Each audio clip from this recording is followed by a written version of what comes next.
औज़ुबिल्लाहि मिनश्शैतानिर्रजीम। बिस्मिल्लाहिर्रहमानिर्रहीम। अल्हम्दुलिल्लाहि रब्बिल आलमीन। अस्सलातु वस्सलामु अला रसूलिल करीम। अस्सलामु अलैकुम वरहमतुल्लाहि वबरकातुहू। उम्मीद है आप सब खैरियत से होंगे और कल वाली क्लास की रिकॉर्डिंग सुन ली होगी, क्योंकि अब आज हम इंशाल्लाह जो हमारी कल अहदीस 5 रह गई थी वो आज हम कंप्लीट करेंगे। और फिर जो आज हमारा ये बाब है जो नलिफायर्स ऑफ वज़ू का, यानी जो वज़ू तोड़ने वाली चीज़ों का बयान है, ये इंशाल्लाह आज हमारा ख़त्म हो जाएगा। और अगले हफ्ते से इंशाल्लाह फिर हम नेक्स्ट बाब शुरू करेंगे, नेक्स्ट चैप्टर, जो कि क़ज़ाए हाजत का, यानी etiquettes of using the toilet जो होगा वो हम पढ़ना शुरू करेंगे इंशाल्लाह। सो आज की क्लास हम स्टार्ट कर लेते हैं। हम पहले उस हदीस तक आ जाते हैं। Just second. कल हमने 71 नंबर हदीस तक पढ़ा था और आज इंशाल्लाह हम हदीस नंबर 72 पढ़ेंगे। आप लोग अपने पीडीएफ्स खोल लीजिए। 72।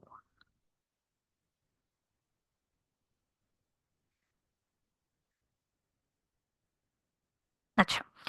आज की जो हमारी हदीस है बहुत इम्पॉर्टेंट है। यानी जो एंड की ये हदीस हैं, ये हमारे नॉर्मली जो कल भी हमने बात की थी, जैसे एक बेबी को डायपर चेंज करने वाली, या नमाज के दौरान, या नॉर्मली अगर आपने वज़ू की हालत में अपने स्पेसिफिक जो आपका प्यूबिक पार्ट है उसको अगर आपने खारिज कर ली या टच कर लिया, तो उसका जो मसला होता है वो अक्सर ये सवाल किया जाता है। इसी तरह आज जो हम कल हमने वो क्लियर कर लिया था। आज जो ये अब हदीस नंबर 72 है, ये एक और इम्पॉर्टेंट मसला जो कि अक्सर हमारे पास व्हाट्सएप वाले ग्रुप में भी उसका क्वेश्चन आता है और नॉर्मली भी लोग पूछते हैं कि क्या कुरान पाक को हाथ लगाने के लिए वज़ू करना ज़रूरी है।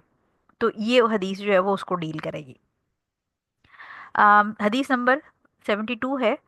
हज़रत अब्दुल्ला बिन अबी बकर रज़ी अल्लाह ताला अन्हो कहते हैं कि रसूल अल्लाह सल्लल्लाहु अलैहि वसल्लम ने अहकाम की जो तहरीर अम्र बिन हज़म रज़ी अल्लाह ताला अन्हो को लिख कर दी थी, इसमें तहरीर था कि कुरान पाक को पाकीज़ा इंसान अच्छा, अब ये जो मैं आपको ब्रैकेट में पढ़ के सुना रही हूँ, ये मैं आपको पढ़ के सुनाती हूँ, क्योंकि तो ये स्क्रीनशॉट है उर्दू की पीडीएफ का, जो मैंने अपने फ़ोन के अंदर लेके रखे हैं साथ साथ क्लास के बीच में पढ़ने के लिए। लेकिन अगर हम इसकी अरबी देखें तो अरबी के अंदर जो वर्ड्स हैं वो ये कहे गए हैं कि इसको पाकीज़ा के इंसान, यानी पाकीज़ा जो ताहिर है, यानी जो पाक है। अब वो पाक क्या है ये हमें नहीं पता, लेकिन क्योंकि उर्दू की ट्रांसलेशन में से मैं आपको पढ़ के सुना रही हूँ, तो इसकी हम डिटेल में भी आपको जब तब हदीस पढ़ाऊंगी तो फिर समझ आ जाएगी। लेकिन उर्दू की जो एज इट इज़ लिखी हुई है वो मैं आपको पढ़ के सुना रही हूँ कि कुरान पाक को पाकीज़ा इंसान जिसने वज़ू ना किया हो ही हाथ लगाए। लेकिन ये एग्जैक्ट ट्रांसलेशन नहीं है इसकी, ठीक है। इसकी जो एग्जैक्ट ट्रांसलेशन है उसमें वज़ू का जिक्र भी नहीं है, और सिर्फ ताहिर का वर्ड अगर आप इसकी अरबिक देखें तो इल्ला ताहिरुन का वर्ड है, यानी इल्ला का मतलब सिवाय, और ताहिरुन जो ताहिर हो, ताहिर का मतलब पाक हो। तो ये जो ट्रांसलेशन है इसमें इन्होंने थोड़ा सा उसको ट्विस्ट दे के ताहिर इंसान और जिसने वज़ू ना किया वो ऐड कर लिया, लेकिन हम अभी इस ट्रांसलेशन को फॉलो नहीं करेंगे। हम इसको समझेंगे कि इसके अंदर बात क्या हुई है। ठीक हो गया। तो इंग्लिश की ट्रांसलेशन में भी यही है कि none except a pure person should touch the Quran, और उर्दू में भी। लेकिन जब हम अरबी पढ़ते हैं तो फिर अरबी में हमें इंसान की बात नहीं हो रही यहाँ पर, यानी यहाँ पर एक इंसान ब्रैकेट के अंदर हो सकता है, लेकिन किसकी बात हो रही है वो भी हम डिस्कस कर लेते हैं इसको। ठीक हो गया। इमाम मालिक ने इसे मुरसल रिवायत किया है। अच्छा, अब कल मैंने आपको जो पढ़ाया था आपको याद है कि मालिक जब लिखा हुआ आता है तो इसका मतलब ये कि ये मुवत्ता की बात हो रही है, ठीक है, मुवत्ता इमाम मालिक की बात हो रही है। इमाम मालिक ने इसे मुरसल रिवायत किया है। आई होप कि आप सब लोगों ने वो वाला लेसन सुन लिया होगा, लेक्चर जिसके अंदर मैंने आपको हदीस की मुख्तलिफ डिटेल्स जो टर्मिनोलॉजीज थी बेसिक वो पढ़ाई थी। और मुरसल वो हदीस होती है, अगर आपको याद हो, जिसके अंदर से बड़ी जल्दी जल्दी जो है वो ताबई ने एक्सप्लेन इस तरह की कि सहाबी जो है वो उनका नाम वो बताना भूल गए और हुजूर सल्लल्लाहु अलैहि वसल्लम से डायरेक्ट उन्होंने नरेट कर दी, यानी ताबी जो हैं उन्होंने हुजूर सल्लल्लाहु अलैहि वसल्लम से हदीस डायरेक्ट नरेट कर दी और बीच में से सहाबी मिसिंग हो। ये मुरसल हदीस होती है। ठीक हो गया। तो इमाम मालिक ने जो चेन दी है वो मुरसल है। और अन्नसाई जो है इन्होंने बताया कि नसाई और इब्न हिब्बान ने इसे मौसूल बयान किया है। अच्छा, मौसूल क्या है? मौसूल जो है वो ऑपोजिट होता है मुरसल के। یعنی موصول کا مطلب جیسے آپ سمجھیں وصول سے ہے، جیسے ہم اردو میں کہتے ہیں وصول کر لیا، تو وصول کر لیا کیا کیا مطلب آپ نے اپنی تنخواہ وصول کر لی یا آپ نے لیٹر وصول کر لیا، اس کا مطلب کہ کوئی چیز آپ کے پاس مسنگ تھی اور وہ آپ نے وصول کر لی. سو موصول حدیث جو ہے جو نسائی اور حبان نے بیان کیے، تو بیسیکلی اسی چین میں جس میں سے صحابی مسنگ تھے، اس میں صحابی کو ایڈ کر کے وہی چین جو ہے وہ نریٹرز کی نسائی اور ابن حبان میں موجود ہے. ٹھیک ہے. اور اس کے بعد انہوں نے کہا کہ دراصل یہ حدیث معلول ہے. معلول جو ہے وہ حدیث کی آپ سمجھیں کہ ایک ضعیف ہونے کی کیٹیگری ہے، جس کے اندر بڑا پوشیدہ قسم کا جو نقص ہوگا، یعنی دیکھنے میں وہ حدیث بالکل ٹھیک لگ رہی ہوگی لیکن بڑا ہڈن ڈیفیکٹ ہوگا. اس کو جو ہے یہ اسپیسیفک ٹائپ کا ڈیفیکٹ ہوتا ہے حدیث کے اندر، جو کہ بہت ٹاپ آف دا لائن قسم کے جو اسکالرز یا محدثین ہیں وہ وہ بتا سکتے ہیں کہ اس کے اندر یہ ڈیفیکٹ ہے، ادروائز نارملی وہ بندے کو صحیح لگے گی. سو معلول کا یہ مطلب ہے. اب اس حدیث کا جو بیک گراؤنڈ ہے وہ پہلے سمجھ لیں کہ یہ بک ریٹن بائی، یعنی جو کتاب کا ذکر کیا گیا ہے، تو کتاب کا ذکر مطلب یہ نہیں ہے جیسے آپ یہ دیکھیں نا اردو کی ٹرانسلیشن میں بھی کہ انہوں نے حضور صلی اللہ علیہ وسلم نے عمرو بن حزم کو لکھ کر دی تھی احکامات یا کتاب. کتاب کا مطلب یہ نہیں کہ انہوں نے پوری کتاب لکھ دی تھی. بیسیکلی ایک آپ سمجھیں کہ لمبا سا جیسے لیٹر ہوتا ہے یا اسکرول ٹائپ جو ہے، اس کے اندر حضور صلی اللہ علیہ وسلم نے، یہ صحابی تھے جن کا نام تھا عمرو ابن حزم یا عمرو بن حزم رضی اللہ تعالیٰ عنہ، ان کو بھیجا تھا نجران حضور صلی اللہ علیہ وسلم نے. اور یہ بڑے ینگ صحابی تھے، 18 سال کی عمر میں ان کو نجران بھیجا تھا، جہاں پر جو نئے مسلمان ہوئے تھے لوگ، ان کو اسلام کی ٹریننگ دینے کے لیے، ان کو دین پڑھانے کے لیے، اور ان کے بیچ میں یعنی آپ سمجھیں کہ ایک جیسے معلم ہوتا ہے اس کے پوائنٹ آف ویو سے ان کو بھیجا تھا. اور یہ جو لیٹر لکھا گیا تھا جس کے اندر حضور صلی اللہ علیہ وسلم نے ان کو مختلف احکامات لکھ کے بھیجے تھے، اس میں زیادہ جو احکامات تھے وہ زکوٰۃ کے مسائل حضور صلی اللہ علیہ وسلم نے ان کو لکھ کے بھیجے تھے، دیت وغیرہ کے. یعنی دیت سے مراد یہ ہوتی ہے کہ کسی کا جیسے آئی فار این آئی جو ہم کہتے ہیں، کہ ایک اگر کسی کا بازو کٹ گیا تو اس کے بدلے میں کیا کرنا ہے آپ نے، کسی نے کسی کا مرڈر کر دیا تو کیا. تو دیت جو ہے اس کے اندر بیسیکلی وہ آئی فار این آئی کا ایک رول ہوتا جو اسلام میں ہے. وہ انہوں نے اس طرح کی جو بھی اس کی ٹرمنالوجیز تھیں وہ ایکسپلین کی، ان کو مسائل جو تھے وہ ایکسپلین کیے. اور اس کے علاوہ انہوں نے اور دیگر معلومات اس لیٹر کے اندر لکھ کے بھیجی، جو کہ جو ابن حزم تھے ان کو وہاں پر استعمال کرنے کے لیے چاہیے تھے، یعنی وہ جو صحابی تھے کیونکہ وہ ینگ صحابی تھے. اب یہ اس کا بیک گراؤنڈ ہے. اب لیٹر جو ہے اس سے ہمیں ایک اور بات یہ پتہ چلتی ہے کہ کیونکہ حضور صلی اللہ علیہ وسلم نے وہ لکھوایا تھا لیٹر، تو وہ جو حضور صلی اللہ علیہ وسلم نے باتیں لکھوائی تھیں وہ آبویسلی احادیث ہیں. تو اس سے ہمیں یہ بات بھی پتہ چلتی ہے کہ بہت سارے جو منکر حدیث ہیں وہ کہتے ہیں کہ حدیث ریکارڈ ہی 300 سال، 200 سال، 250 سال کے بعد، حضور صلی اللہ علیہ وسلم کی وفات کے اتنے سال کے بعد ریکارڈ ہونا شروع ہوئی. تو اس سے یہ سمجھ لیں کہ جیسے ہم نے پہلے بھی آپ کو یاد ہوگا کہ میں نے آپ کو جب ہم پچھلی حدیثیں پڑھ رہے تھے تو عمرو بن العاص جو ہیں ان کے بارے میں بھی میں نے بتایا تھا. اس کے علاوہ بہت سارے جو کاتب حدیث تھے جو حضور صلی اللہ علیہ وسلم کے زمانے میں صحابہ کرام احادیث لکھتے تھے، جن کو پڑھنا لکھنا آتا تھا، وہ اپنے پاس اپنے ریکارڈ کے لیے انہوں نے احادیث کمپائل کی ہوئی تھی. اور پلس یہ کہ اس طرح کے جتنے بھی لیٹرز حضور صلی اللہ علیہ وسلم کی طرف سے لکھوا کے بھیجے گئے تھے وہ لیٹرز بھی ریٹن فارم میں تھے اور وہ بھی احادیث ہی تھی، کیونکہ وہ حضور صلی اللہ علیہ وسلم لکھوا رہے تھے. سو لہٰذا یہ چیز اس قسم کی جب آپ مائنر ڈیٹیلز کو دیکھتے ہیں تو آپ کو پتہ چلتا ہے کہ حدیث حضور صلی اللہ علیہ وسلم کی زندگی میں ہی ریکارڈ ہونا شروع ہو گئی تھی. تو ایسا نہیں ہے کہ اگر امام بخاری نے وہ حدیث لیٹر آن جمع کی ہیں تو اس کا مطلب یہ کہ اس سے پہلے حدیث کا کوئی ریکارڈ ہی نہیں تھا، اور جس کا دل جو کرتا تھا وہ جو چاہے جس کے منہ میں آتا تھا وہ نبی کا نام لے کے لکھ دیتا تھا یا شیئر کر دیتا تھا. ایسا نہیں ہے. اچھا، اب یہ تو ہو گیا اس کا بیک گراؤنڈ. اب امپورٹنٹ چیز جو ہے اس میں طاہر کا ورڈ یوز کیا گیا ہے. میں اس طاہر کے ورڈ کی آپ کو ڈیٹیل بتانا چاہ رہی ہوں، کیونکہ اردو میں تو انہوں نے ڈائریکٹ لکھ دیا اردو کی ٹرانسلیشن میں کہ پاکیزہ انسان جس نے وضو نہ کیا ہو، لیکن جو عربی کا ورڈ طاہر یوز ہوا ہے اس کے 4 ڈفرنٹ معنی ہیں. طاہر جو ہے یعنی اگر ہم اسلامک پوائنٹ آف ویو سے بات کریں تو اس کے 4 طرح کے ڈفرنٹ معنی ہوتے ہیں. پہلی چیز تو یہ کہ اگر کوئی شخص، آپ کو یاد ہوگا کہ ہم نے مشرک والی جو حدیث پڑھی تھی جس میں مشرکہ کے مشکیزے سے، یعنی پالیتھیسٹ عورت جو تھی اس کے مشکیزے سے حضور صلی اللہ علیہ وسلم نے پانی پیا تھا، اور وہاں سے ہم نے رولنگ نکالی تھی جو برتنوں والا ہمارا باب تھا آنیا والا، کہ جو پالیتھیسٹ ہوتے ہیں یعنی جو مشرک ہوتے ہیں وہ فزیکلی ناپاک نہیں ہوتے، وہ انٹرنلی کیونکہ وہ شرک کرتے ہیں تو وہ روحانی طور پہ یا انٹرنلی ناپاک ہوتے ہیں. تو ایک پہلی جو طاہر ہے یعنی جو پاک ہے وہ آپ کا مومن ہے، کیونکہ مومن جنرلی مسلمان جو ہے وہ پاک کس لیے؟ کیونکہ اس کا اندر جو اس کا اندرونی آپ سمجھیں کہ نفس ہے، جو اس کی روح ہے، وہ کفر اور شرک سے پاک ہے. جیسے آپ کو یاد ہوگا کہ وہ، اگر آپ کو لیکچر یاد ہو تو میں نے بڑا کلیئرلی آپ کو یہ بتایا تھا کہ ہم ہندو لوگوں کے ساتھ ایک پلیٹ میں کھانا، حلال کھانا جو ہے وہ ہم کھا سکتے ہیں، کیونکہ وہ انٹرنلی نجس ہیں، وہ ایکسٹرنلی نجس نہیں ہے. سو لہٰذا جو مومن ہے، کوئی بھی، میں آپ ہم الحمدللہ سارے مسلمان ہیں، جو شخص بھی شرک اور کفر سے پاک ہے وہ پاک ہے، وہ مومن ہے اور وہ پاک ہے. ٹھیک ہے، تو ایک تو یہ کیٹیگری ہوگی. دوسرا پاک شخص کون ہے؟ جس کو میجر ریچول امپیورٹی، جس کو ہم حدث اکبر کہتے ہیں، وہ لاحق نہ ہو. یعنی اگر میں اور آپ اس وقت بیٹھے ہوئے ہیں اور ہمیں اگر پیریڈز نہیں ہو رہے، یا اگر ہم جنابت کی حالت میں نہیں ہیں، یا ہم نفاس کی حالت میں نہیں، یہ تین ہی کوالٹیز ہوتی ہیں جو حدث اکبر کی ہوتی ہیں. یا تو عورتوں کے کیس میں پیریڈز جو ہے وہ میجر امپیورٹی کی اسٹیٹ ہوتی ہے، یا پھر جو بچہ پیدا ہونے کے بعد بلیڈنگ ہوتی ہے، جس کو پوسٹ پارٹم یا پوسٹ ڈلیوری بلیڈنگ کہتے ہیں، نفاس کہتے ہیں.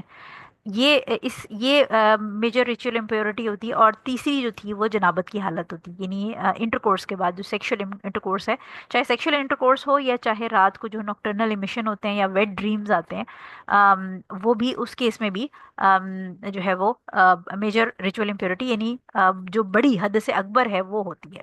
تو اگر کوئی شخص کو حد سے اکبر لاحق نہیں ہے تو وہ بھی پاک ہے. ٹھیک ہے، تو وہ بھی طاہر کہلائے گا. یہ سیکنڈ کیٹیگری ہوگی طاہر کی. تھرڈ کیٹیگری جو ہے وہ ہوگی کہ کسی کو حد سے اصغر لاحق نہیں ہے، یعنی جو وضو کی حالت میں، وضو کی حالت میں مراد یہ حد سے اکبر اصغر جو ہے وہ کیا ہوتا ہے کہ اگر یورین آپ نے پاس کر دیا تو آپ کا وضو ٹوٹ جائے گا. ٹھیک ہے، تو یہ مائنر ریچول امپیورٹی کہلاتی ہے، حد سے اصغر. یا اگر کسی کی اس نے گیس پاس کر دی ہے، یا اس نے پوٹی کر دی ہے، یا اس نے سو گیا ہے، وہ سو کے اٹھا ہے، یا جتنے بھی ہم وضو کے یہ بریکرز ہیں، یہ ساری وہ چیزیں ہیں، اس نے اونٹ کا گوشت کھایا ہوا ہے. تو یہ ساری چیزیں جو ہیں یہ کیا کرتی ہیں؟ یہ وضو توڑتی ہیں. تو وضو جب ٹوٹا ہوا ہوتا ہے تو کیا ہوتا ہے کہ انسان حد سے اصغر کی حالت میں ہوتا ہے، یعنی چھوٹی مائنر ریچول امپیورٹی. تو اگر کسی نے وضو کیا ہوا ہے تو وہ بھی پاک کہلائے گا. اگر کسی نے غسل کیا ہوا ہے وہ بھی پاک کہلائے گا. اگر کسی نے کوئی مسلمان ہے تو وہ بھی پاک کہلائے گا. چوتھی کیٹیگری جو ہے وہ تھوڑا انسانوں سے اوپر کی آ جاتی ہے، یعنی وہ کریشن، وہ مخلوق جو کہ گناہوں سے پاک ہو، وہ بھی طاہر کہلائے گی، یعنی فرشتے. ٹھیک ہو گیا؟ تو یہ چار ہمارے پاس مفہوم نکلتے ہیں طاہر کی. یعنی یہاں پر عربی میں اللہ طاہرن کہا گیا ہے، تو طاہر کا ورڈ جو ہے وہ مومن کے لیے بھی استعمال ہو سکتا ہے، وہ غسل کیے ہوئے شخص کے لیے بھی استعمال ہو سکتا ہے، وہ وضو کیے ہوئے شخص کے لیے بھی استعمال ہو سکتا ہے، اور وہ فرشتوں کے لیے بھی استعمال ہو سکتا ہے جو کمپلیٹلی گناہوں سے پاک ہوتے ہیں. کیونکہ کوئی بھی انسان گناہوں سے پاک نہیں ہو سکتا، تو لہٰذا فرشتے جو ہیں وہ گناہوں سے پاک ہوتے ہیں. تو اس کیس میں فرشتے جو ہیں وہ بھی اس کا مطلب ہو سکتے ہیں طاہر کا. تو اب اس حدیث کی جو اب ہم نے تھوڑی سی ورڈنگس کو سمجھ لیا، تو ہم اس کی رولنگس کو دیکھتے ہیں. پہلی چیز تو آپ یہ سمجھ لیجئے کہ جو یہاں پر یہ دیکھیں پیچھے جو ٹچ دا قرآن، یہ جو ورڈ ہے، یعنی قرآن پاک کو ہاتھ نہیں لگا سکتا. وہ یہ قرآن جو ہے وہ مصحف جس کو ہم کہتے ہیں وہ کیا ہے؟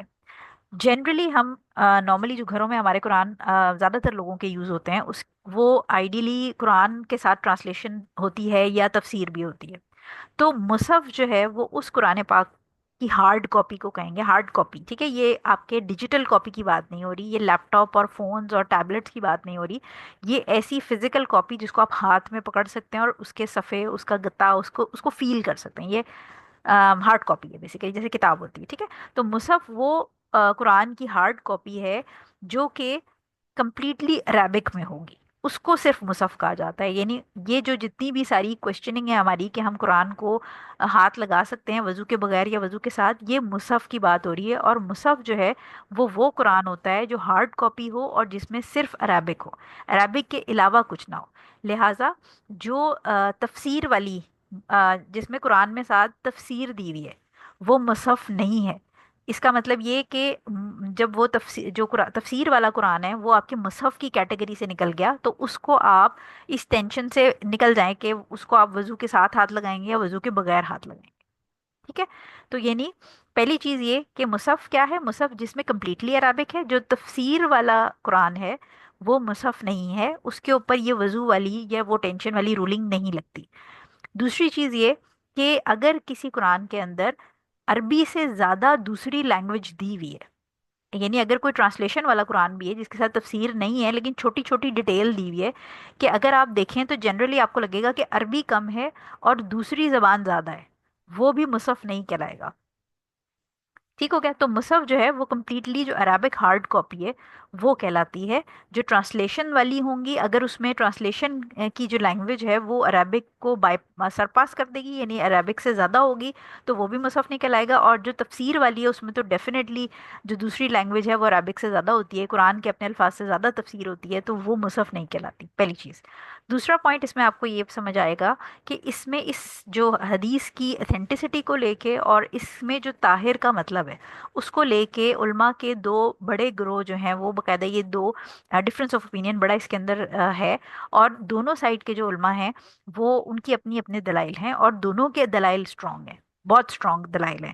تو ہم بینگ اسٹوڈنٹ آف نالج جو ہے وہ ہم کسی ایک پارٹی یا ایک عالم کے ساتھ ایگری کرنے والی پوزیشن میں نہیں ہیں، لہٰذا ہمارے لیے سب سے بہتر یہ ہے کہ ہم اس کو یہ سمجھیں، اس رولنگ کو، کہ قرآن کو ہاتھ لگانے کے لیے وضو کرنا مستحب ہے۔ مستحب میں نے آپ کو بتایا تھا کہ نفلی عمل کے طور پہ آپ اس کو لیں گے، کہ اگر والنٹری جس کو ہم کہتے ہیں، کہ اگر آپ وضو کر کے اس کو ہاتھ لگائیں گے تو ثواب ملے گا، اور کوشش کریں کہ وضو کی حالت میں اس کو ہاتھ لگائیں، غیر ضروری اس کو ٹچ نہ کریں وضو کے بغیر، آلدو کہ obligatory نہیں ہے، یعنی آپ سمجھیں کہ یہ فرضیت کے لیول پہ نہیں ہے، کیونکہ علماء کا بڑا اس میں جو علماء کہتے ہیں کہ وضو کی ضرورت نہیں ہے ان کے پاس بھی بڑی اسٹرانگ ایویڈنسز ہیں، لیکن ہم کیونکہ اسٹوڈنٹ آف نالج ہیں تو ہم بجائے اس کے کہ ہم اس میں ذرا رسک لیں، کوشش کریں کہ آپ وضو کے ساتھ ہی ہاتھ لگائیں اور اس نیت سے کریں کہ یہ مجھے اس کا ثواب ملے گا۔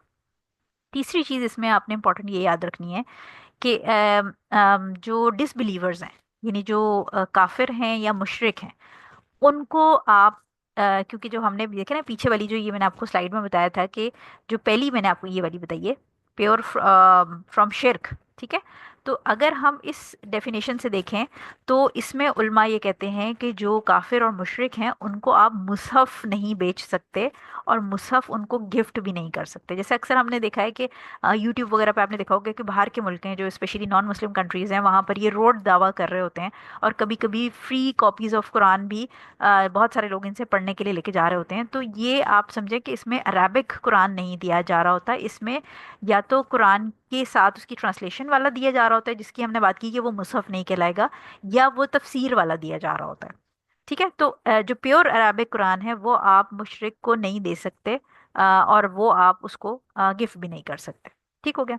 چوتھی چیز جو ہے وہ آپ کو یہ یاد رکھنی چاہیے کہ اب اس ٹینشن میں پڑھنے یعنی اگر آپ کو ڈاؤٹ ہے کہ اچھا میرا وضو ہے کہ نہیں اور میں قرآن پڑھنا ہے، تو آنیسٹلی اب تو خیر ہمارے پاس کیونکہ ڈیجیٹل ڈیوائسز ہیں تو ہم میں سے میجورٹی لوگ شاید مصحف کو پراپرلی اٹھا کے اتنا ریگولر نہ پڑھتے ہوں جتنا ہم ایزیلی اب فونس کے اوپر اپنا قرآن پڑھ لیتے ہیں۔ تو وہ بھی ایک ایزی آپشن ہے کہ اگر آپ کو نہیں آپ وضو کر پا رہے یا آپ بزی ہیں، بجائے اس کے کہ آپ کہیں کہ اچھا میں گھر جاؤں گی تو پھر میں مصحف اٹھاؤں گی تو پھر میں ایسے پڑھوں گی، قرآن کو اپنی زندگی کا حصہ بنا لیں۔ اور اب کیونکہ الحمدللہ ہمارے پاس ٹیکنالوجی ہے، ہمارے پاس فونز ہر وقت ہماری جیبوں میں ہوتے ہیں، ہمارے بیگز میں ہوتے ہیں، گاڑی میں ہمارے ساتھ ہوتے ہیں، تو اگر آپ ٹریول کر رہی ہیں، کہیں جا رہی ہیں، آپ بیٹھی ہیں، کسی کا انتظار کر رہی ہیں، آپ نے ایون ریسٹورینٹ میں فوڈ آرڈر کیا ہوا ہے، آپ فوڈ کا انتظار کر رہی ہیں، تو بیٹھے بیٹھے ہم موبائل کھولیں اور موبائل میں سے آپ ایک آدھا پیج پڑھ لیں قرآن شریف کا۔ تو یہ ایک بہت بڑی آسانی ہے جس کے اندر مصحف کا چکر ہی نہیں ہے، آپ نے سیدھا سیدھا ڈیجیٹل اپنا موبائل سے یا لیپ ٹاپ پہ یا ٹیب پہ قرآن کھولا اور وہاں سے آپ آرام سے پڑھ لیں۔ اچھا، اب جو ایک سورہ واقعہ کے اندر جو آیت نمبر 79 ہے وہ بھی اس حدیث کے ساتھ کنیکٹڈ ہے، اور وہ حدیث جو اس کا مفہوم ہے آیت کا، میرے پاس کیونکہ اس کی ایگزیکٹ ٹرانسلیشن نہیں ہے آیت کی، لیکن نن can touch it accept the purified, یعنی قرآن کے اندر اللہ تعالیٰ کہہ رہے ہیں کہ اس کو کوئی ہاتھ نہیں لگا سکتا سوائے پاکیزہ پاکیزہ کے۔ تو بیسیکلی یہ جو سورہ واقعہ کے اندر آیت نمبر 79 ہے، یہ قرآن یہ جو ہمارا والا مصحف ہے اس کی بات نہیں ہو رہی، یہ لوح محفوظ کی بات ہو رہی ہے، اور जिन की बात हो रही है कि इसको पाक के अलावा हाथ नहीं लगा सकता कोई, तो वो फरिश्तों की बात हो रही है, यानी फरिश्ते सिर्फ उसको टच कर सकते हैं। और इस आयत जो सूरह वाक़िया की आयत नंबर 79 है, जब आप इसकी तफसीर पढ़ते हैं तो इसका बैकग्राउंड ये है कि जब हुजूर सल्लल्लाहु अलैहि वसल्लम ने आके कुफार को पैगाम देना शुरू किया था इस्लाम का, और अल्लाह ताला का पैगाम देना शुरू किया, तो कुफार ने जो है वो इसके ऊपर डाउट का इजहार किया कि ये, क्योंकि वो ये कहते थे कि हुजूर सल्लल्लाहु अलैहि वसल्लम खुदा नाउजुबिल्ला कोई जादूगर हैं या ब्लैक मैजिशियन हैं, और इनके पास कोई जिन या मौक्किल टाइप कोई चीज़ें हैं जो इनको ये लिखवाती हैं आके, ये जो आयतें थे उनके बारे में वो कहते थे कि ये इनको लिखवाती हैं। तो उस केस में ये आयत जो है, इसकी बैकग्राउंड ये है कि अल्लाह ताला ने फरमाया कि जो शयातीन है बेसिकली वो इसको, यानी जो कुरान या जो अल्लाह ताला का कलाम है, इसके करीब भी नहीं आ सकते, क्योंकि ये जो अल्लाह ताला का कलाम है या ये जो कुरान है, ये बेसिकली पाकीज़ा, यानी ऊपर से आप देखें ना, लौहे महफूज से ये वही लेके फिर आहिस्ता आहिस्ता नाजिल हुआ over the period of 23 years. तो ये जो आयत के अंदर कहा गया है कि कोई इसको हाथ नहीं लगा सकता, वो आपकी लोहे महफूज की बात हो रही है। और इस आयत को नाजिल करने का मकसद अल्लाह ताला का, जो हम तफसीर में पढ़ते हैं, वो ये था कि शयातीन जो हैं वो इसके करीब भी नहीं फटक सकते, इसके करीब भी नहीं आ सकते। सिर्फ जो बिल्कुल कंप्लीटली गुनाहों से पाक और मासूम फरिश्ते हैं, वो इसके आसपास मौजूद होते हैं, वो इसको हाथ लगा सकते हैं। लेकिन शयातीन या ब्लैक मैजिशियंस या मुवक्किल, ये चीज़ें इसके करीब भी नहीं आ सकती। सो ये इस जो आयत है उसकी ट्रांसलेशन और इसकी तफसीर, जो लोग इसको कनेक्ट करते हैं इस हदीस के साथ, तो ये दो अलग बातें हो रही हैं। जो हम हदीस पढ़ रहे हैं वो, हम ये जो मुसहफ है इसकी बात कर रहे हैं, और जो आयत के अंदर जिक्र है वो लोहे महफूज का है। लास्ट इसमें से पॉइंट आपको ये समझ आएगा कि अगर कोई शख्स, क्योंकि देखें, हम क्लियरली ये नहीं कह सकते, क्योंकि दलाइल मैंने आपको कहा कि स्कॉलर्स के बहुत स्ट्रांग हैं, तो हम क्लियरली ये नहीं कह सकते कि कुरान को बगैर वजू के हाथ लगाना हराम है। हम ये नहीं कह सकते, ठीक हो गया। हम ये कहते हैं कि कुरान को वजू के साथ हाथ लगाना मुस्तहब है। तो इस लिहाज से अगर कोई शख्स कुरान की प्रिंटिंग फैक्ट्री में काम करता है, अब ऑब्वियसली वो प्रिंटिंग फैक्ट्री में काम कर रहा है, और उसने बाथरूम भी जाना है, और उसने खाना भी खाना है, और उसने प्रिंटिंग का काम भी करना है, तो ऐसा नहीं हो सकता कि वो 8 या 9 घंटे की शिफ्ट में जो है वो वजू की हालत में रहे। तो इस केस में, क्योंकि उसने पेजेस को भी हैंडल करना है, उसने प्रिंटिंग में उसकी कंपाइलिंग या जो भी बाइंडिंग होती है उसके अंदर भी उसने डालना है, तो इस केस में उसको बार बार वजू करने की ज़रूरत नहीं है, क्योंकि वो कुरान के जो सफ़े हैं उनको हैंडल कर रहा है। इसी तरह जो छोटे बच्चे होते हैं, जैसे हमें पता है कि जो हाफिज होते हैं, हिफ्स के लिए जिन बच्चों को डाला जाता है, वो अक्सर छोटी एज में 5-6 साल की उम्र में उनको डाल दिया जाता है, ताकि उस वक्त हाफजा डेवलप हो रहा होता है और क्विक मेमोरी लर्निंग पावर होती है, तो हिफ्स जल्दी हो जाता है। सो लिहाजा ये छोटे बच्चे होते हैं, इनके लिए वजू की हालत मेंटेन करना बहुत मुश्किल काम है। और ऑब्वियसली क्योंकि वो हिफ्स कर रहे हैं, तो कुरान वो हाथ में लेके हिफ्स कर रहे होते हैं साथ बैठ के, तो ऐसी हालत में भी उनको बार बार वजू के लिए उनको आप समझा सकते हैं, लेकिन उनकी केस में भी ये कोई ज़रूरी नहीं है कि वो वजू करके उसको हाथ लगाएं। लिहाजा क्योंकि ऑब्वियसली उनके लिए ऑलरेडी उनके ऊपर एक आपने जिम्मेदारी डाली है कुरान हिफ्स करने की, तो उनको फिर समझाएं, प्यार से समझाएं, लेकिन उनके ऊपर प्रेशर नहीं डालना कि वो बस हर वक्त वजू की हालत में होंगे तो वो कुरान को हाथ लगाएंगे। सो लिहाजा हम ये नहीं कहेंगे कि कुरान को वजू की हालत में हाथ लगाना हराम है, लेकिन हम ये ज़रूर, आपने जो रूलिंग याद रखनी है वो ये कि वजू की हालत में मुस्तहब है, कोशिश करें कि वजू की हालत में ही मसहफ को हाथ लगाएं। लेकिन अगर आप तफसीर पढ़ने जा रहे हैं तो फिर इसके अंदर कोई टेंशन नहीं है आपको, आप फिर वजू के अंदर होना इसमें कोई शर्त नहीं है तफसीर वगैरह पढ़ने के लिए। ठीक हो गया। सो ये हो गई आपकी हदीस 72। अब आ जाते हैं हम हदीस नंबर 73 के ऊपर। हदीस नंबर 73 हमारे पास है आयशा रजी अल्लाह ताला अन्हा से।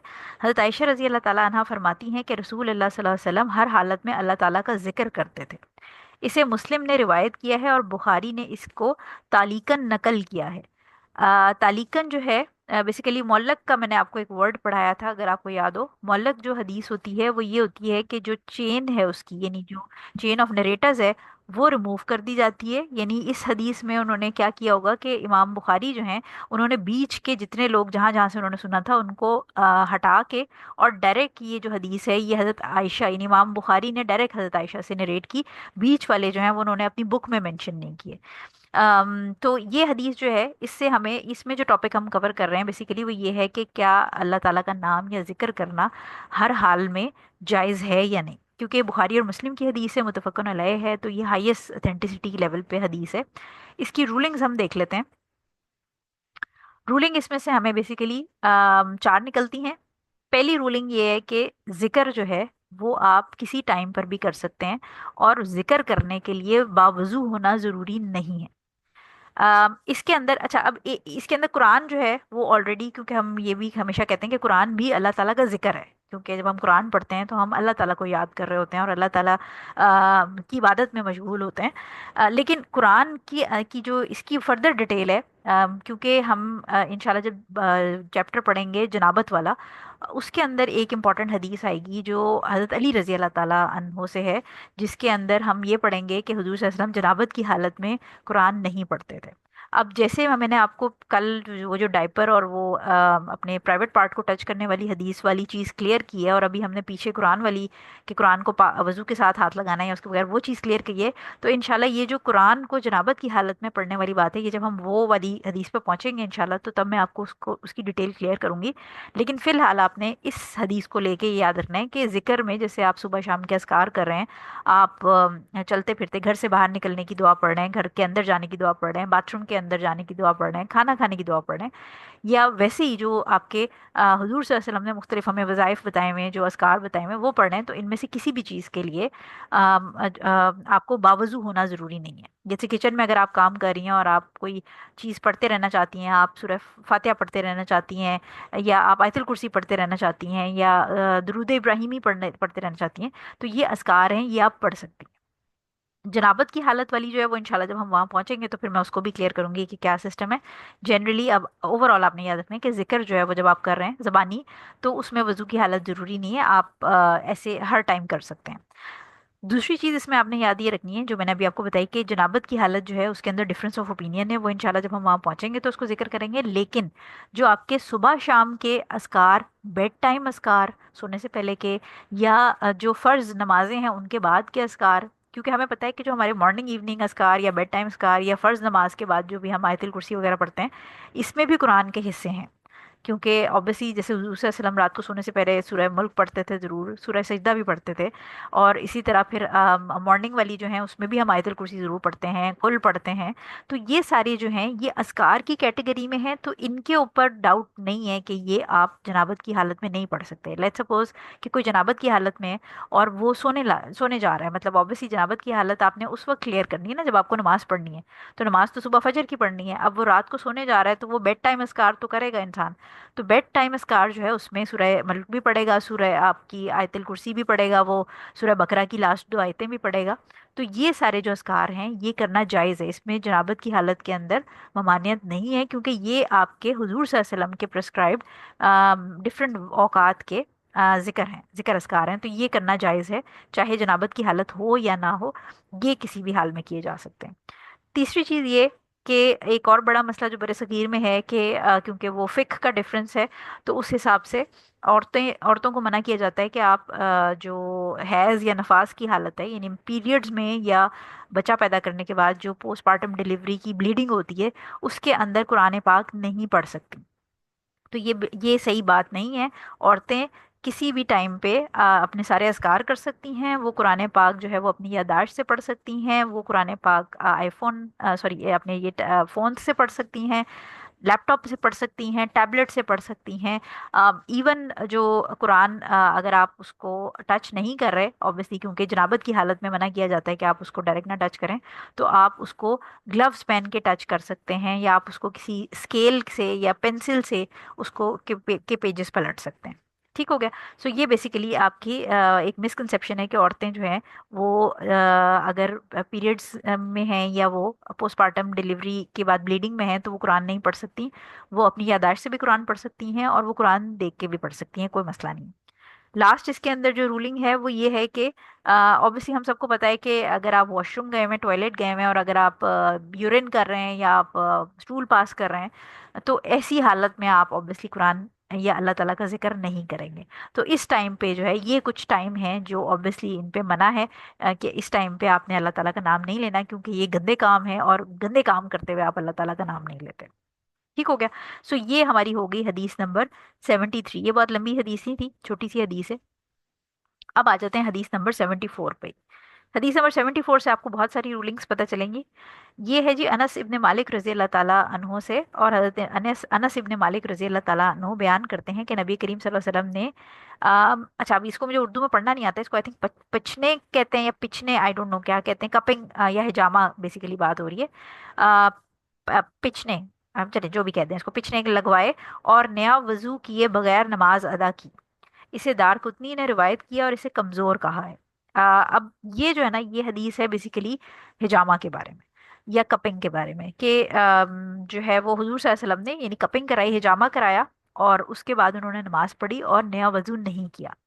سو پہلی چیز تو یہ کہ یہ حدیث ہے ضعیف، لیکن یہ جو رولنگ ہے کہ جو ہجامہ کروانے سے وضو نہیں ٹوٹتا، یہ مختلف اور ہمارے پاس ایویڈنسز ہیں جس سے ہمیں اس کی دلیل ملتی ہے کہ جو رولنگ ہے اس کی وہ صحیح ہے. دوسری چیز یہ کہ ہجامہ اور کپنگ جو ہے وہ ہم سب نے سنا ہے، ہم سب کو پتہ بھی ہے تقریباً کہ کیا ہوتی ہیں. بیسیکلی ہجامہ جو ہے یا کپنگ جس کو کہتے ہیں، یہ دو طرح کی ہوتی ہے، ایک ڈرائی کپنگ ہوتی ہے اور ایک ویٹ کپنگ ہوتی ہے. جو سنت کے اندر ہے وہ ویٹ کپنگ ہے. ویٹ کپنگ میں کیا ہوتا ہے کہ بیسیکلی یہ سکشن کپس ہوتے ہیں، اور سکشن کپس جو ہیں وہ اسٹرلائز بھی ہوتے ہیں. obviously آج کل بڑے ہائی ٹیک قسم کے اس میں سسٹم ہوتا ہے، اسٹرلائزیشن بہت امپورٹنٹ ہوتی ہے، اور ڈسپوزیبل ہوتے ہیں. سو یہ ٹرانسپیرنٹ پلاسٹک تو نہیں ہوتے، بیسیکلی شیشے ٹائپ کسی مٹیریل کے ہوتے ہیں جو کہ ہیٹ سے میلٹ نہ ہو یا خراب نہ ہو جائیں، اور یہ اسپیسیفک پوائنٹس کے اوپر لگائے جاتے ہیں باڈی کے اوپر، اور ان کے اندر suction pressure, negative pressure create کیا جاتا ہے. اور ان کو لگانے سے پہلے اس ایریا پہ، جیسے کمر پہ اگر لگانے ہیں، سکشن کرنی ہے وہاں سے، تو وہاں ہلکا سا اسکیلپر کے بلیڈ کے ساتھ چھوٹا سا کٹ لگا دیا جاتا ہے. اور جب اس کے اوپر سکشن لگا کے سکشن آن کی جاتی ہے تو جتنا آپ سمجھیں کہ آسان الفاظ میں گندا خون ہوتا ہے وہ اس جگہ سے سک ہو کے باہر آ جاتا ہے. ہلکا سا تھوڑا سا نیل پڑتا ہے اس جگہ پہ، اور سلائٹلی کچھ ٹائم تک، تقریباً آپ سمجھیں کہ ایک دو دن تک وہ تھوڑی سی ٹینڈر رہتی ہے جگہ، ہلکی سی وہاں ہلکی سی فیلنگ ہوتی ہے انکمفرٹیبل سی، اور اس کے بعد پھر وہ ہیل کر جاتا ہے. لیکن حضور صلی اللہ علیہ وسلم کی بے تحاشا احادیث ہیں جس کے اندر حضور صلی اللہ علیہ وسلم نے جہاں پر شہد کے اندر ڈفرینٹ آپ سمجھیں کہ ہیلنگ پاور بتائی ہے کہ وہ اس کے اندر شفا ہے، اسی طرح ہجامہ کے اندر یا کپنگ کے اندر بھی حضور صلی اللہ علیہ وسلم نے اپنی امت کے لیے شفا بتائی ہے. سو یہ سنت نبوی کے اندر یا طب نبوی کے اندر بڑا امپورٹنٹ ایک جو کپنگ ہے وہ استعمال ہوتی ہے. جو ڈرائی کپنگ ہے اس کے اندر کٹس نہیں لگاتے، وہ صرف ڈرائی جو کپ ہوتے ہیں، یعنی اس کے اندر ویٹ کا مطلب یہ ہے کہ obviously جب کٹ لگتا ہے تو بلڈ نکلتا ہے تو وہ ویٹ کپنگ کہلاتی ہے. لیکن جو ڈرائی کپنگ ہے اس کے اندر کٹ نہیں لگایا جاتا، صرف اسپیسیفک پوائنٹس کے اوپر کپس لگا کے اور اس کو پھر نیگیٹو پریشر سے سکشن کریٹ کر دی جاتی ہے، اینڈ دیٹس اٹ. زیادہ تر جو ڈرائی کپنگ ہے یہ چائنیز ڈائگنوسس میں یوز ہوتا ہے، اور اسی سے آگے پھر اب جو ہم فردر سنتے ہیں اس کے اندر یہ EQ puncture, EQ pressure points جو ہوتے ہیں بیسیکلی، ان پوائنٹس کے اوپر بھی چائنیز جو ہیں وہ کپنگ، ڈرائی کپنگ کرتے ہیں. یعنی آپ سمجھیں کہ ایک آسان الفاظ میں، تھوڑا سا ہم آف ٹریک جا رہے ہیں لیکن میں آپ کو کوئکلی بتا دیتی ہوں کہ جو جنرلی کہا یہ جاتا ہے، کیونکہ میں نے چائنیز ڈائگنوسس بہت زیادہ نہیں پڑھی ہوئی، تھوڑی سی پڑھی ہوئی ہے، لیکن اس میں کہا یہ جاتا ہے کہ آپ کی جو باڈی ہے اس کے اندر جو سرکولیشن ہو رہی ہے ڈفرینٹ فلوئڈس کی، بلڈ اور مختلف قسم کے لمف وغیرہ، تو اس کے اندر اگر کہیں بلاکڈ آ جاتی ہے کسی ایک پوائنٹ کے اوپر، تو اس بلاکڈ کی وجہ سے اس ایریا کے اندر بیماری پیدا ہو جاتی ہے.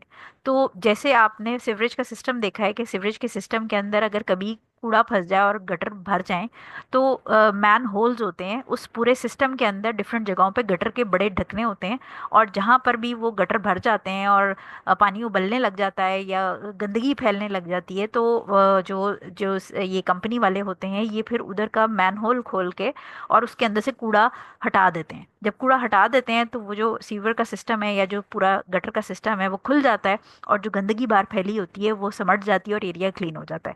سو سملرلی یہ جو کپنگ یا ہجامہ ہے یہ بھی تقریباً جتنا میں اس کو سمجھتی ہوں وہ یہی ہے کہ یہ جب باڈی کے اندر کہیں پر بھی بلاکڈ ہو جاتی ہے جو فلوئڈز ہیں ان کے فلو میں، تو وہاں پر یہ بلاکڈ جب ہم سکشن لگا کے اور وہاں پر کٹ کر کے بلڈ نکالتے ہیں وہاں سے، تو یہ جو جتنا گندا بلڈ ہوتا ہے، یہ بیڈ بلڈ ہوتا ہے، یہ وہاں سے نکل کے آپ کے کپس میں آ جاتا ہے اور اس کو پھینک دیا جاتا ہے، اور جو سسٹم ہے وہ آپ کا جو سیور لائن ہے یا جو آپ سمجھیں کہ آپ کے گٹر کا سسٹم جو باڈی کے اندر ہے وہ کلیئر ہو جاتا ہے.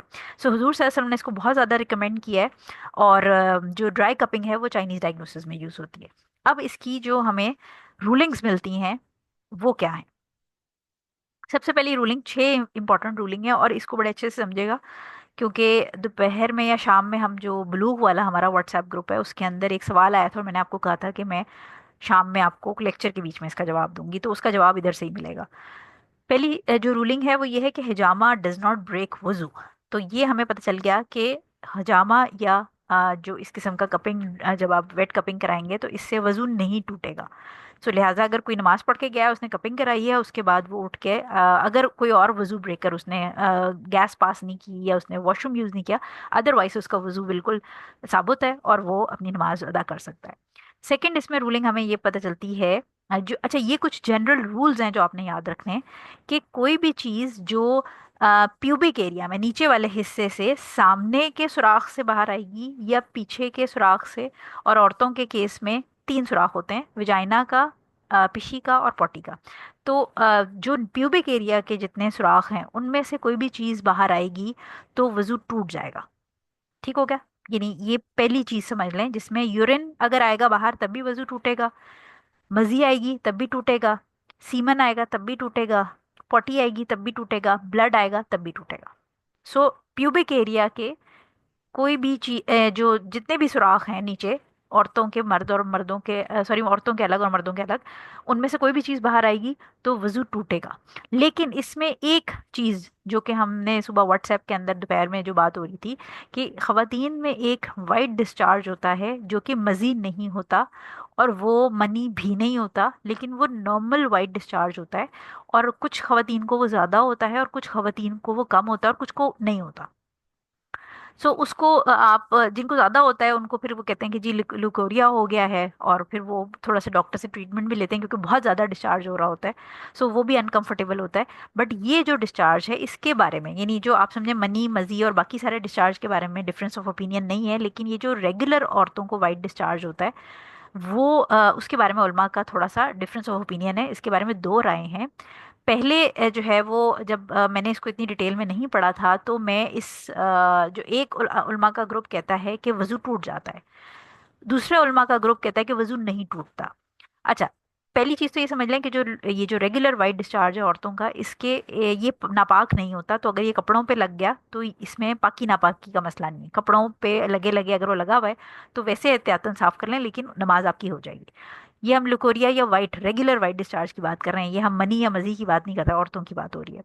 दूसरी चीज ये कि एक ग्रुप इसमें ये कहता है कि वजू टूट जाता है, दूसरा ग्रुप कहता है, और वजू क्यों टूटता है, क्योंकि ये जनरल रूल है कि नीचे वाले पैसेज में कोई भी सुराख से कोई भी चीज बाहर आएगी तो वजू टूट जाएगा। लिहाजा वो कहते हैं कि ये जो रेगुलर वाइट डिस्चार्ज है इससे वजू टूट जाएगा। जो दूसरे उलमा का ग्रुप है वो ये कहते हैं कि ये जो वाइट डिस्चार्ज औरत को आ रहा है ये कोई अलग से डिस्चार्ज नहीं है, ये औरत के पसीने की तरह है, क्योंकि ये उस नीचे वाले एरिया को मॉइस्ट रखता है। यानी औरत के जो स्पेसिफिक स्पेशल पार्ट्स हैं उनको नम रखने के लिए, उनको इन्फेक्शन या रैशेस से बचाने के लिए अल्लाह ताला ने एक निज़ाम रखा हुआ है जो कि उसको मॉइस्ट रखता है, बिल्कुल ऐसे जैसे पसीना जो है वो हमारे टेम्परेचर को रेगुलेट करता है। तो ये जो ग्रुप है स्कॉलर्स का वो कहता है कि औरतों का जो ऐसा डिस्चार्ज है ये पसीने की तरह है, और क्योंकि ये पाक भी है लिहाजा इससे वजू नहीं टूटता। इनिशियली मैं जो पहला ग्रुप ऑफ स्कॉलर्स था, क्योंकि जब मैंने इसको बहुत डिटेल में नहीं पढ़ा था तो मैं उनके साथ एग्री करती थी कि ये जो डिस्चार्ज है कोरिया का ये वजू तोड़ देता है। लेकिन जब मैंने इसको बहुत डिटेल में पढ़ा और मैंने बहुत सारे स्कॉलर्स की इसके ऊपर डिटेल पढ़ी, और स्पेशली जो मैंने आपको कल भी बताया था कि हमारी जो ये क्लासेस हैं इसके नोट्स में बेसिकली अपने टीचर्स के साथ साथ जो इब्ने उथैमीन है, शेख उथैमीन, उनके और शेख साले अल फौजान की जो शरह है बुलूगुल मराम की, उसमें उसके नोट्स में इसमें कंबाइन करती हूँ। तो शेख उथैमीन जो हैं वो इस बात पे एग्री करते हैं कि इससे औरत का वजू नहीं टूटता। उसकी रीज़न ये है कि वो ये जिसकी जस्टिफिकेशन देते हैं कि ये जो डिस्चार्ज है ये औरतों को हुजूर सल्लल्लाहु अलैहि वसल्लम के ज़माने में भी होता था, और हुजूर सल्लल्लाहु अलैहि वसल्लम के ज़माने में जब हुजूर सल्लल्लाहु अलैहि वसल्लम से सहाबियात ने पीरियड्स को लेके एक एक चीज़ पूछ ली, हर तरह के डिस्चार्ज को लेके बात कर ली, इवन जो मनी है उसके बारे में भी सहाबियात ने हुजूर सल्लल्लाहु अलैहि वसल्लम से सवाल कर लिया। तो ये एक ऐसी चीज़ थी जो उस ज़माने में भी औरतों को होती थी और अब भी होती थी, और इसका जिक्र, इससे वजू टूटने का जिक्र हमें किसी हदीस में नहीं मिलता। सो लिहाजा جو شریعت ہے اس میں جنرلی ہر چیز پاک ہے، ہر چیز کو پاک سمجھا جاتا ہے جب تک کہ اس کے ناپاک ہونے کی ہمیں کوئی دلیل نہ ملے. لہٰذا یہ جو لیکوریا ہے یا یہ جو عورتوں کا ریگولر وائٹ ڈسچارج ہے، اس کے ناپاک ہونے کی ہمیں کہیں پر بھی شریعت میں، نہ قرآن میں نہ حدیث میں کوئی دلیل نہیں ملتی. تو ہم اس کو صرف اپنے قیاس کی وجہ سے، یعنی اپنی اینالوجیکل ڈیڈکشن کی بیسس پہ اس کو ناپاک نہیں کہہ سکتے. اور دوسری اس کے اندر ریزن جو تھی وہ یہ ہے کہ اگر عورتوں کو اسپیشلی جن کو بہت زیادہ یہ ڈسچارج ہوتا ہے، ان کے لیے یہ پھر بہت دقت کا معاملہ ہو جائے گا کہ ان کو ہر نماز کے لیے فریش وضو کرنا پڑے گا. یعنی یہ ایک نارمل چیز ہے جو کہ پسینے کی طرح ہے. تو اس سے ہمیں نہ کوئی اس پہ دلیل ملتی ہے، اور پلس یہ کہ مقاصد شریعہ، یعنی جو شریعت کا مقصد ہے وہ لوگوں کی زندگی آسان کرنا ہے، ان کے لیے غیر ضروری مشکلات کھڑا کرنا نہیں ہے. سو لہٰذا جو وائٹ ڈسچارج ہے اس سے وضو نہیں ٹوٹتا. میں اب پرسنلی بھی اتنی جگہ سے یہ چیزیں، اتنے اسکالرس کی ڈیٹیل پڑھنے کے بعد اس سے اگری کرتی ہوں، کیونکہ ہمارے پاس دلیل نہیں ہے یہ کہنے کی کہ اس سے وضو ٹوٹ جائے گا. لہٰذا آئیڈیلی اس سے وضو نہیں ٹوٹتا. اگر آپ کو پھر بھی فیلنگ ہے، اگین میں وہی کہوں گی کہ مستحب ہے، اگر آپ وضو کرنا چاہتی ہیں ہر نماز کے لیے تو ضرور کریں، کیونکہ جو چیز مستحب ہے، مطلب آپ سمجھیں کہ وضو سیلف عبادت ہے، تو اگر آپ کریں گی تو اس کا فائدہ ہی ہے، اس کا نقصان نہیں ہے، اسے ثواب ملے گا. بٹ جنرلی اس کو اگر ہم یہ کہیں کہ وضو ٹوٹ جاتا ہے اور عورت کو ہر نماز کے لیے اس کی وجہ سے وضو کرنا ہے، تو یہ تھوڑا ناجائز ہو جائے گا. ٹھیک ہو گیا. نمبر تھرڈ اس سے رولنگ ہمیں ملتی ہے کہ جو اسٹول ہے، پوٹی ہے اور یورین ہے، یہ کہیں سے بھی آئے گی تو وضو ٹوٹ جائے گا. اب یہ کہیں سے بھی آئے گی میں نے کیوں کہا ہے، اس کی ریزن یہ ہے کہ اگر کسی شخص کی یورین بیگ لگا ہوا ہے، تو یورین بیگ جو لگا ہوا ہے اس کی وجہ سے اس کا وضو ٹوٹے گا. ٹھیک ہے. تو یہ ہم نے پہلے بھی، میں نے آپ کو یہ بات بتائی ہے کہ وہ پھر کیا کرے گا، وہ ہر نماز کے لیے فریش وضو کر لے، کیونکہ اس کا وضو استحادہ والی رولنگ پہ وہ جائے گا. کیونکہ کنٹینیوس اس میں سے یورین، تو جب بیگ لگا ہوتا ہے تو وہ تو جیسے ہی بلیڈر کے اندر تھوڑا سا بھی یورین آئے گا، وہ فوراً اس میں سے جو اس کا جو سارا سسٹم ہوتا ہے بیگ کا، اس میں سے وہ بھر جائے گا.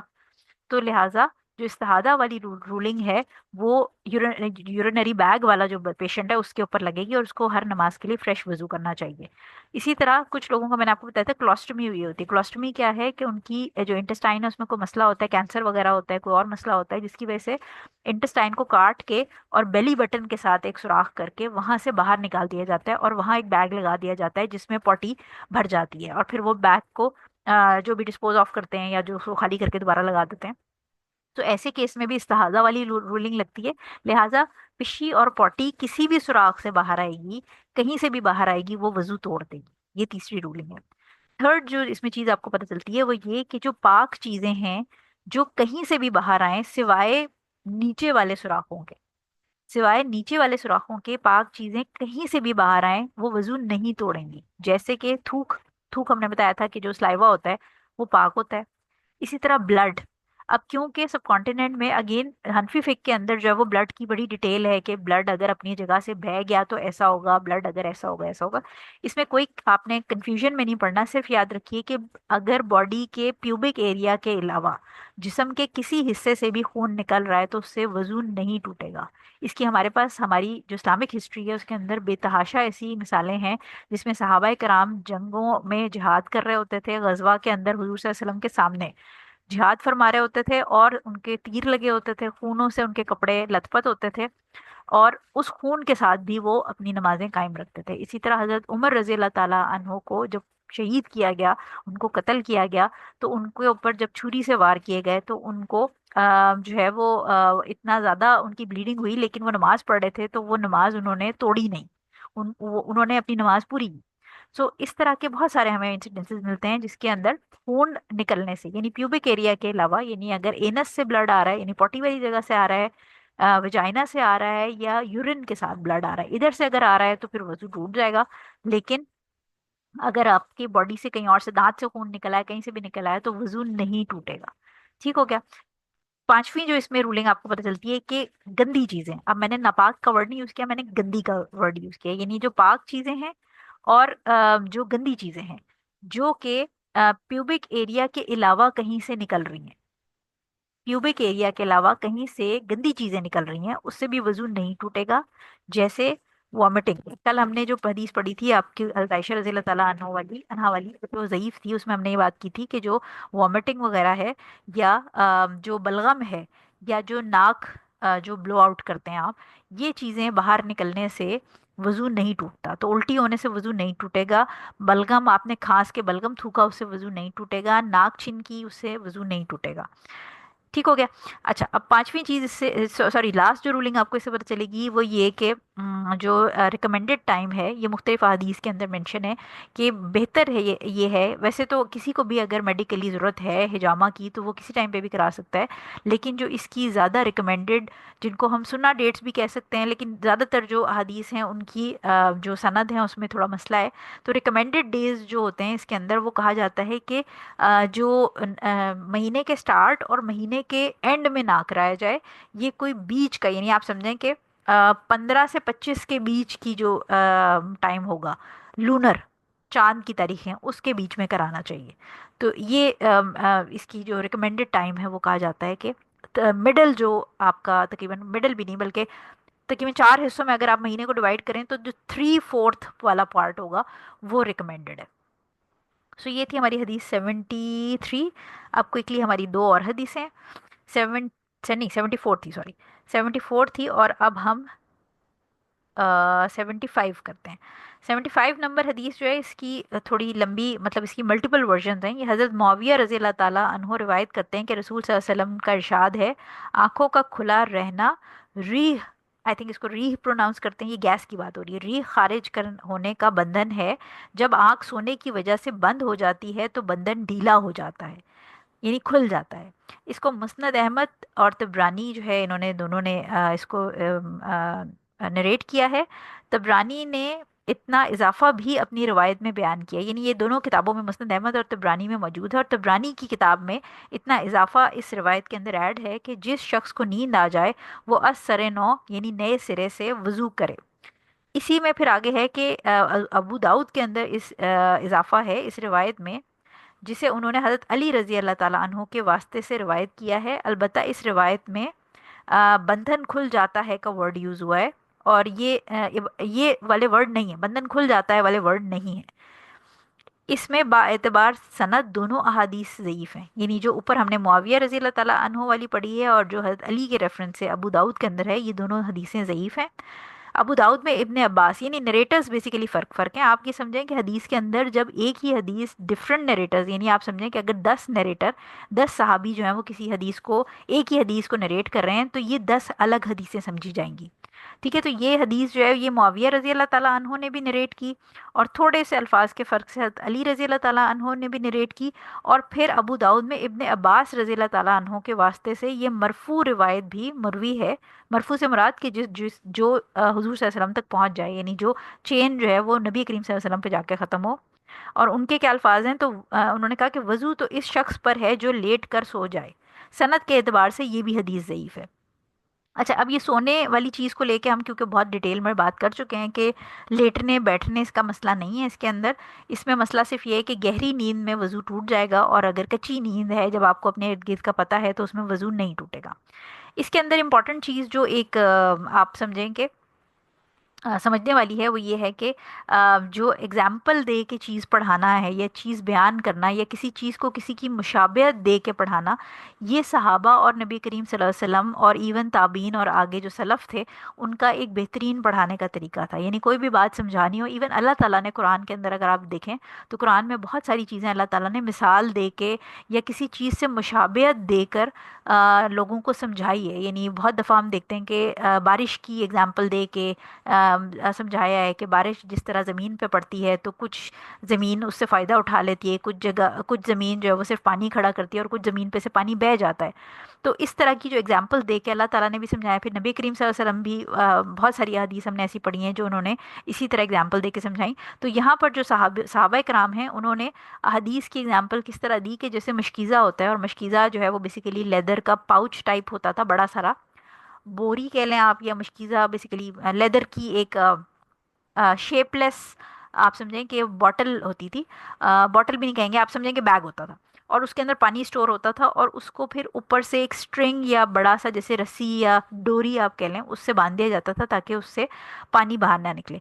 तो इस हदीस के अंदर वो एग्जाम्पल पैराबल के तौर पे या उसको मुशाबहत दे के बताया गया है कि जो हमारी आंखें हैं वो हमारे एनल स्फिंक्टर का, यानी जहाँ से हम पॉटी करते हैं, स्टूल पास करते हैं, वो उसके इर्द गिर्द जो है वो एक आप समझें एक टाइट स्फिंक्टर होता है। स्फिंक्टर को मुझे उर्दू में नहीं पता क्या कहते हैं, लेकिन बहरहाल वो आंखें जब तक आपकी खुली रहती हैं तो कोई भी चीज़ आप जिस्म से निकलने से बाहर नीचे वाली हिस्से से रोक लेते हैं। लेकिन जैसे ही आंखें बंद होने लगती हैं, तो जैसे हमने पहले ही बात की थी कि छोटे बच्चे जो हैं 4-5 साल के, उनकी पिशी भी निकल जाती है सोते में जब वो सो जाते हैं। तो आंखें जो हैं उसको उन्होंने एग्जाम्पल दी कि आंखें बिल्कुल वो डोरी की तरह हैं जो मशकीज़े का मुंह बांध के रखती हैं, और जब तक आंखें खुली हैं तब तक नीचे से जो एनल या यूरेथ्रल स्फिंक्टर है वो बंद रहता है। बट आंखें जैसे ही बंद होती हैं तो फिर वो डोरी खुल जाती है, और जो कुछ मशकीज़े में है वो बाहर आने का पूरा चांस होता है और बाहर आ भी जाता है। ठीक हो गया। तो इसके अंदर कोई हमें एक्स्ट्रा नई रूलिंग नहीं पता चलती, सिर्फ ये कि ये एक बड़ी अच्छी एग्जाम्पल है जिससे सहाबा कराम ने ये चीज़ समझाई। इसके अंदर इंपॉर्टेंट चीज़ जो है वो मुआविया रज़ी अल्लाह ताला अन्हो जो हैं उनके बारे में मैं बात करना चाहूँगी कि हज़रत मुआविया रज़ी अल्लाह ताला अन्हो को लेके बहुत सारे मुसलमान हैं जो गलत फहमियों का शिकार रहते हैं, और वो उनके ऊपर गलत इल्ज़ामात लगाते हैं। तो हमारे लिए तमाम सहाबा कराम जो हैं वो बाइसे इज़्ज़त और बाइसे फ़ख्र हैं, और हम उनसे मोहब्बत करते हैं, क्योंकि हज़रत मुआविया रज़ी अल्लाह ताला अन्हो जो हैं ये कातिब वही थे। कातिब वही का मतलब ये कि एक कातिब हदीस मैंने आपको बताया था कि जो हदीसें लिखते थे, कातिब वही वो चंद बड़े ऑनर्ड सहाबा थे जिनको जैसे ही वही आती थी, हुजूर सल्लल्लाहु अलैहि वसल्लम के पास हज़रत जिब्रील अलैहिस्सलाम वही लेके आते थे, तो हुजूर सल्लल्लाहु अलैहि वसल्लम इनको बुलाते थे, कातिब वही जो सहाबा थे उनको बुलाते थे और उनको लिखवाते थे कि ये मेरे ऊपर वही आई है, ये फ़लाँ जगह ये इसको लिखो, और फिर इसको फ़लाँ सूरत में फ़लाँ आयत के बाद तुमने डालना है। तो ये जो हज़रत मुआविया रज़ी अल्लाह ताला अन्हु है ये कातिब वही थे, और ये बात याद रखिए कि वही को लिखने वाला जो है उसका किरदार, उसका ईमान, उसकी पर्सनैलिटी ख़राब नहीं हो सकती, क्योंकि नबी करीम सल्लल्लाहु अलैहि वसल्लम ने जो कुरान लिखवाया इन सहाबा इकराम को, ऑब्वियसली वो प्रिजर्व करना उसका मकसद था। तो किसी बेईमान या किसी गलत शख्स को हुजूर सल्लल्लाहु अलैहि वसल्लम, एक तो वो सहाबी का दर्जा नहीं ले सकता था कभी, और प्लस ये कि उसको हुजूर सल्लल्लाहु अलैहि वसल्लम कभी भी कातिब वही के तौर पे ना रखते अपने साथ। ये उम्मे हबीबा रज़ी अल्लाह ताला अन्हा के भाई थे, लिहाजा ये रिश्ते में हुजूर सल्लल्लाहु अलैहि वसल्लम के साले लगते थे, ब्रदर इन लॉ थे। और हुजूर सल्लल्लाहु अलैहि वसल्लम ने जिन भी सहाबा को ये मुख्तलिफ सहाबा को दुआएं दी थी, जैसे हज़रत अनस रज़ी अल्लाह ताला अन्हु को या बाकी सहाबा को, जो कि उनको लाइफ लॉन्ग फिर आगे हेल्प आउट करती नहीं, तो ये जो हज़रत अमीर मुआविया रज़ी अल्लाह ताला अन्हु थे, इनको हुजूर सल्लल्लाहु अलैहि वसल्लम ने दुआ दी थी गाइडेंस की, कि जब तक ये ज़िंदा रहें अल्लाह ताला इनको ईमान पे और इनको बेहतरीन गाइडेंस पे, हिदायत पे कायम रखे। सो लिहाजा ये थोड़ी सी मिसकंसेप्शन है लोगों के अंदर जिसको मैं क्लियर करना चाहती थी कि मुआविया रज़ी अल्लाह ताला अन्हु जो हैं वो सहाबी हैं, और हम में से किसी को भी इतना हक हासिल नहीं है, क्योंकि हम शायद हमारे जो बेहतरीन इस वक्त मुसलमान हैं या हमारे स्कॉलर्स जो हैं वो सारी ज़िंदगी भी मेहनत करके इन सहाबा की आप समझें कि उनकी मुट्ठी बराबर भी जो नेकियां थी या उनकी वर्थ थी उसके बराबर नहीं पहुंच सकते। अच्छा, अब इसके अंदर क्विकली बेनिफिट्स क्या हैं? गहरी नींद से वजू टूट जाता है। दूसरी चीज़ ये कि लेटने बैठने से इसका कोई ताल्लुक नहीं है, लेटने से भी वजू टूट सकता है, बैठने से भी। कहानी जो है वो पोजीशन की नहीं है, कहानी जो है वो सिर्फ डीप स्लीप या सुपरफिशियल स्लीप की है। स्फिंक्टर वाली चीज़ मैंने आपको पढ़ा दी है, और एग्जाम्पल से पढ़ाना जो है वो बड़ा बेहतरीन तरीका है पढ़ाई करने का, समझाने का।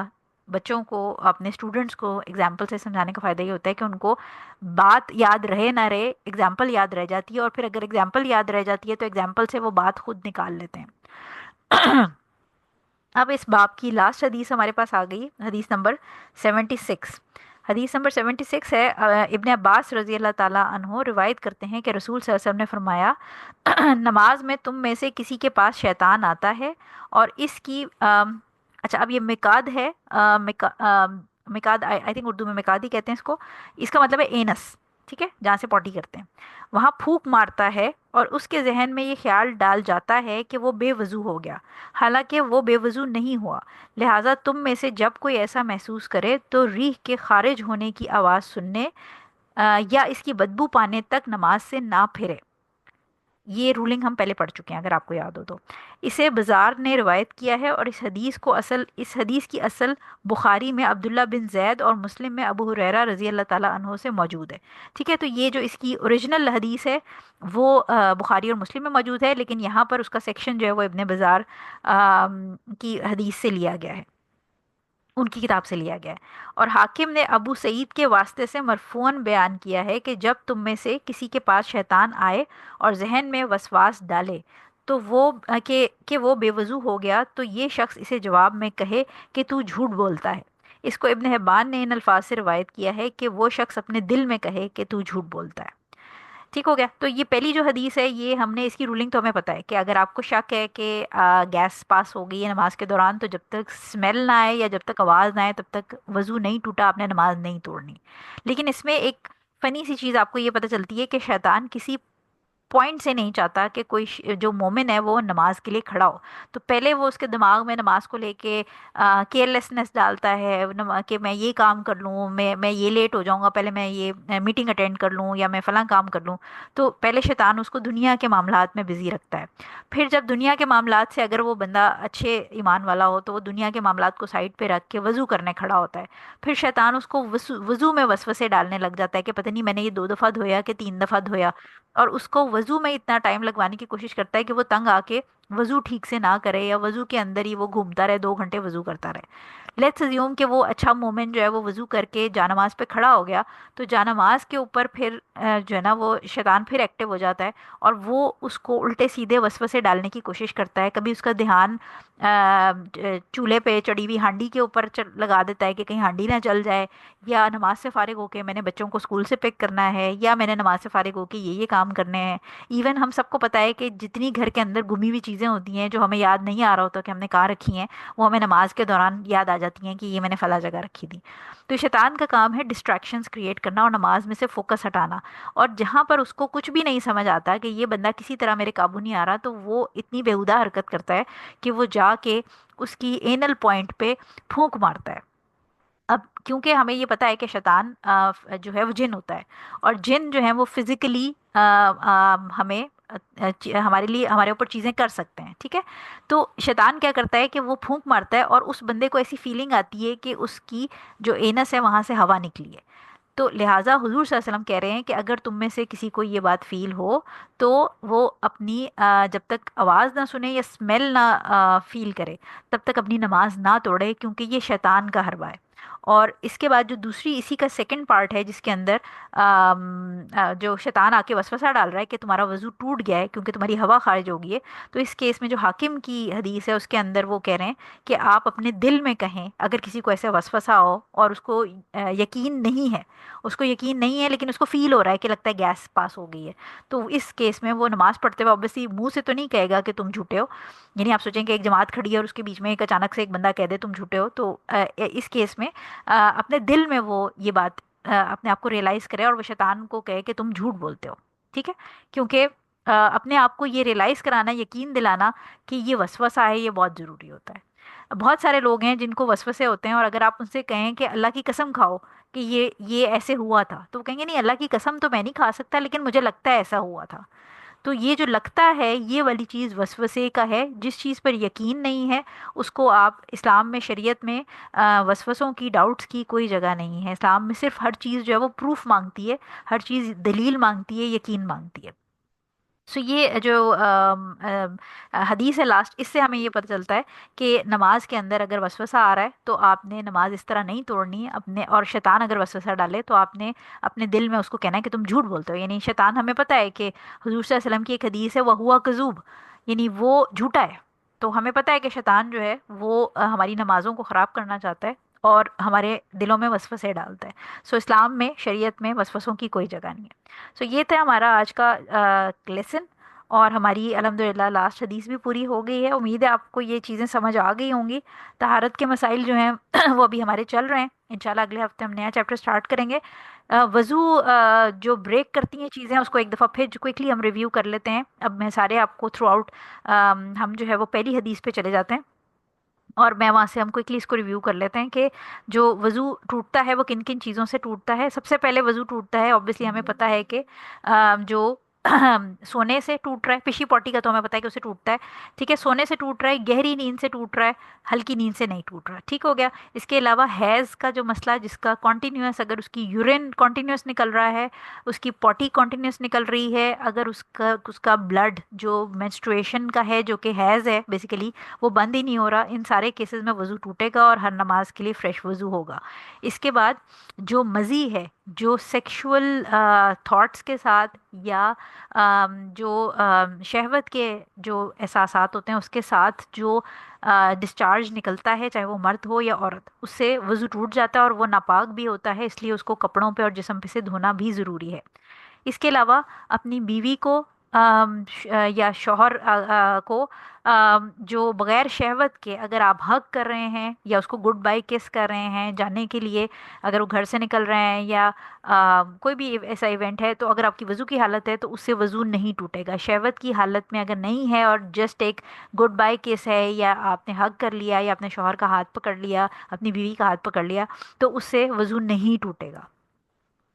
इसके अलावा पेट में अगर कोई आपको प्रॉब्लम फील हो, कोई गैस इधर उधर मूवमेंट फील हो, तो जब तक आपको यकीन ना हो कि आवाज़ आई है या स्मेल फील ना हो, तब तक आपने नमाज नहीं तोड़नी, वज़ू नहीं टूटेगा। लेकिन अगर यकीन हो, अगर आपको समझ आ गई है कि गैस पास हो गई है लेकिन आवाज़ नहीं आई, स्मेल नहीं आई, तो तब ये नहीं है कि आप कहें कि इस हदीस में कहा था कि जब तक ये दोनों ना आए तो वज़ू नहीं तोड़ना। अगर आपको यकीन है तो फिर तोड़ें और जाके दोबारा वज़ू करें। लेकिन अगर आपको वसवसा है तो फिर ये दोनों कंडीशन ज़रूरी हैं, अगर ये नहीं फील हुई तो नमाज नहीं तोड़नी।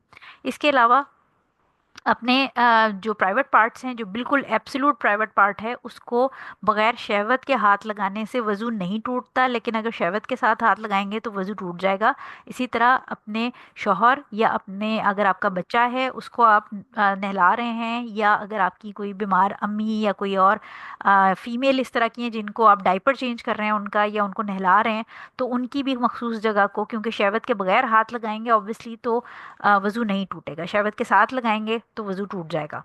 इसके बाद वॉमिटिंग से वज़ू नहीं टूटता, नाक से नक्सीर फूटने से वज़ू नहीं टूटता, खट्टी डिकारें आने से वज़ू नहीं टूटता, ये याद रखना है। इसके बाद हमें 70 हदीस में था कि जी जो कैमल का गोश्त है, कैमल का गोश्त, सिर्फ गोश्त खाने से, उसका ऊँट का गोश्त खाने से वज़ू टूटेगा, उसकी यखनी पीने से, उसका शोरबा खाने से, उसका दूध पीने से वज़ू नहीं टूटता। इसके अलावा मैयत को गुस्ल देने से वज़ू नहीं टूटता, मैयत को कंधा देने से वज़ू नहीं टूटता। इसके अलावा कुरान को हाथ लगाना, जो मुसहफ की बात है उसको आप मुस्तहब है कि वज़ू के साथ हाथ लगाएं, लेकिन उसको वज़ू के बगैर हाथ लगाना हराम नहीं है। ये इंपॉर्टेंट बात याद रखनी है आपने। और अल्लाह ताला का नाम हम हर हालत में ले सकते हैं, ये हमने इसमें रूलिंग पढ़ी। कपिंग से, हिजामा से वज़ू नहीं टूटता, ये याद रखना है आपने। और बस, ठीक है। सो ये हमारी क्विकली हमने इसको रिव्यू कर लिया है। लिहाजा अब आप को ये टेंशन नहीं होगी कि ज़ोर से हंसने से वज़ू टूट जाएगा और सर पे से दुपट्टा उतरने से वज़ू टूट जाएगा और नामहरम पे नज़र पड़ गई तो वज़ू टूट जाएगा। अब आपको पता चल गया है कि किन किन चीज़ों से वज़ू टूटेगा।